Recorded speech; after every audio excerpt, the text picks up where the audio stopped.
თქვენ ვინც ოცნებას უჭერთ მხარს. იმას კი რომ გაიძახით, ერბიდე მიჩის ეკეშვილი, იდერეგი რაღაც ისულელებს რაღაცა დებილობებს იმედის პროპაგანდას რო ხართ აყოლილები.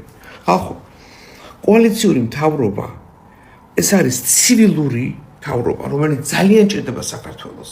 რას ნიშნავს ახლა ეს კოალიციური მთავრობა? განა არიცით, მაგრამ კიდევ ერთხელ ვიტყვი. სხვადასხვა პარტიების შევა კოალიციური მთავრობაში, პარლამენტში ძალიან ჯასარი პროცესია საქართველოსთვის.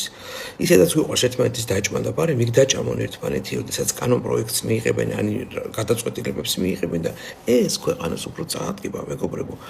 მხოლოდ ამას ვიტყოდ კოალიციური მთავრობას, სხვა არაფერს. ამ პირობებში ალბათ ოცნება მიიღებს 10%-ს. ეხლა თებერვალში რომ დაინიშნოს, ან მარტში რომ დაინიშნოს არჩევნები და თუ შემოდგომაზე დაინიშნება, შეიძლება კიდე ცოტა კარტოფილები დაარიგონ და ცოტა მეტი ხმა მიიღონ. ასე თუ ისე უნდა შეწყდეს ერთპარტიული მმართველობა. საქართველოში ეს არ მუშაობს. და ესეც იმედის პროპაგანდაა და ქოცები საქართველოში კოალიციური მთავრობა არ იმუშავებს. ნახავთ როგორ. ამიტომ ჩემო ძვირფასო ოცნების ამომრჩეველო. შენთვის არ არის კარგი, რომ შენი პარტია იყოს მმართველი.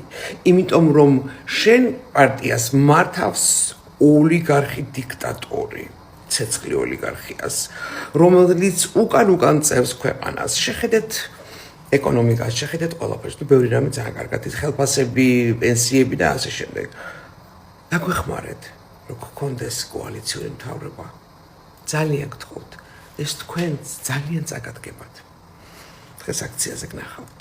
ყველამ ძალიან კარგად ვიცით, რომ სანქციები კიდევ უფრო გაძლიერდება პერსონალურ დონეზე, ოჯახის წევრების დონეზე და ეს გარდაუვალია.